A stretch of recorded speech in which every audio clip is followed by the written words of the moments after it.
Welcome to Bible in a Year, Day 40. Today we will discuss Exodus chapters 30 through 32.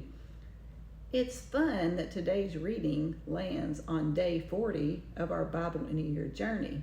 This gives us a context of how long Moses was on Mount Sinai and the Israelites were without him. As earlier we learned that Moses was on the mountain 40 days and 40 nights. On the mountain, the Lord continues to outline more instructions on how to worship Him. These instructions include how to build and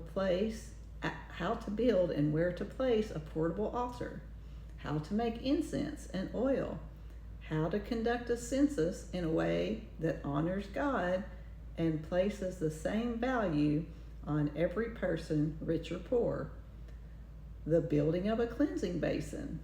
With all of these instructions, Moses may have felt overwhelmed. However, God provides us with what we need to accomplish His purposes.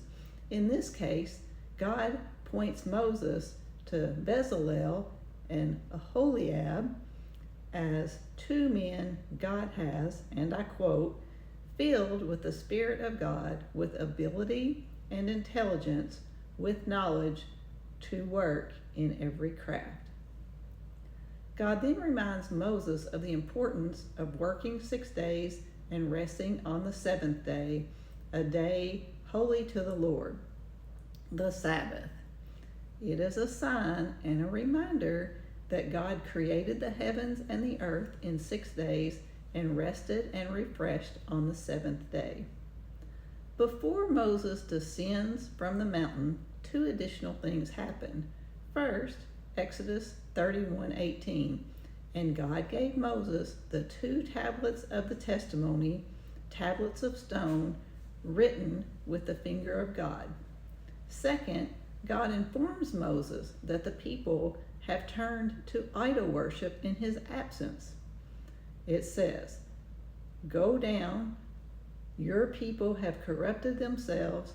They have made a golden calf, sacrificed to it, and called it their God who brought them out of the land of Egypt." God says to Moses, "Let my wrath burn hot that I may consume them." Moses pleads with God for his mercy, and God relents. I'm sure Moses was particularly disappointed that it was his brother Aaron who caved to the people's demands for an idol and an altar to worship said idol. Moses' older brother that has served as Moses' mouthpiece to Pharaoh through the process of the Israelites leaving Egypt, that brother. Moses is angry at the sight. He throws and breaks the stones that God had written on and given him. The 10 Commandments that day were broken both figuratively and literally. Moses destroys the idol, asks who is on the Lord's side, for which the sons of Levi gather around him. About 3,000 men were killed, and the Lord sent a plague. While there were these consequences for breaking the 10 Commandments, particularly idol worship, God also shows forgiveness and mercy. Exodus 32, verse 33,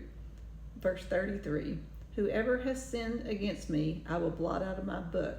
But now go, lead the people to the place about which I have spoken to you. Behold, my angel shall go before you."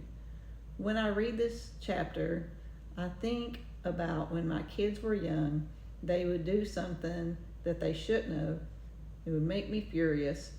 I would deal with the issue and issue the consequences, but then I was always ready to scoop them into my lap for a hug. God's love and forgiveness to His children is far greater than what we as humans can grant and feel for ours. Join us tomorrow as we read Exodus chapters 33 through 35.